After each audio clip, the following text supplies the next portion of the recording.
Guys, welcome to your YouTube channel. ഈ ആഴ്ച മൊത്തം സെലിബ്രേഷൻസിൻ്റെ ഒരു വീക്കായിരുന്നു കേട്ടോ. നമ്മുടെ ഓണാഘോഷവും വിനായക ചതുർത്ഥിയെല്ലാം ഈ ആഴ്ച തന്നെയായിരുന്നു കേട്ടോ. നമ്മുടെ കേരളത്തിൽ വിനായക ചതുർത്ഥി അത്രയ്ക്കങ്ങ് സെലിബ്രേറ്റ് ചെയ്യുന്നില്ലെങ്കിൽ പോലും പുറം നാടുകളിൽ അതിൻ്റെ ഇരട്ടിയാട്ടോ അവർ സെലിബ്രേറ്റ് ചെയ്യുന്നത്. ഇത് വിനായക ചതുർത്ഥിയുടെ 3ാമത്തെ ദിവസം കേട്ടോ. പ്രസാദാട്ടോ അവിടെ കൊടുക്കുന്നത്. വിഘ്നങ്ങൾ അകറ്റുന്ന വിഘ്നേശ്വരൻ്റെ ജന്മദിനമാട്ടോ നമ്മളന്ന് ആഘോഷിക്കുന്നത്.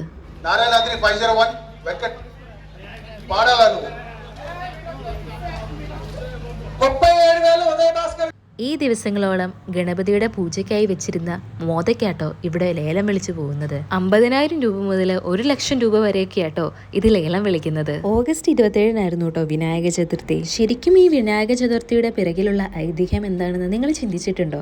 വാ, ഞാൻ പറഞ്ഞു തരാം. ഒരിക്കൽ പാർവതി ദേവി കുളിക്കാനായി പോയപ്പോൾ കാവൽ ഗണപതിയെ ഏൽപ്പിക്കുകയും ആരെയും അവിടേക്ക് പ്രവേശിക്കാൻ അനുവദിക്കരുതെന്ന് നിർദ്ദേശിക്കുകയും ചെയ്തു.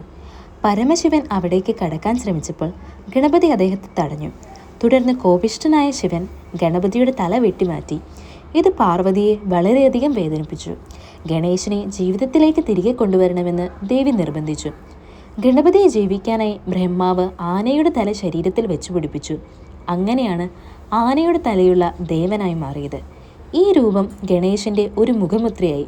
വിനായക ചതുർത്ഥി ഗണപതി ഭഗവാന്റെ പുനർജന്മത്തെ അനുസ്മരിക്കാനും സന്തോഷിക്കാനുമുള്ള ദിവസമാണ്.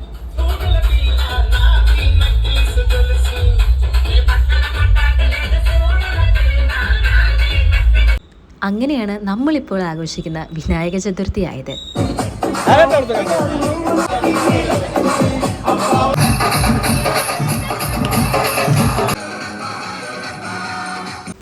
ഇതിന്റെ അവസാന ദിവസം ഗണപതി വിസർജനം എന്നാട്ടോ അറിയപ്പെടുന്നത്. ഈ ചടങ്ങിനെ ഗണേശന്റെ കൈലാസത്തിലേക്കുള്ള യാത്രയായി ആട്ടോ കണക്കാക്കപ്പെടുന്നത്. അതിന്റെ ആഘോഷമാട്ടോ നമ്മൾ ഈ കാണുന്നത്. അന്നേ ദിവസം ഏവരും ആഘോഷങ്ങളോടും ആരവങ്ങളോടും കൂടി ഗണേശ വിഗ്രഹത്തെ നദികളിൽ നിമജ്ജനം ചെയ്യുകയാണ് ചെയ്യുന്നത്. 3 ദിവസവും 7 ദിവസവും ഒക്കെ ആയിട്ടാട്ടോ വിനായക ചതുർത്ഥി ആഘോഷിക്കുന്നത്. അതായത് ഗണപതി തൻ്റെ പിതാവായ ശിവന്റെയും അമ്മയായ പാർവതിയുടെയും അടുത്തേക്ക് മടങ്ങുന്നു എന്നാണ് അർത്ഥം. ഇനി അല്പം നമ്മുടെ വക കുറച്ച് ഡാൻസ് ആയാലോ?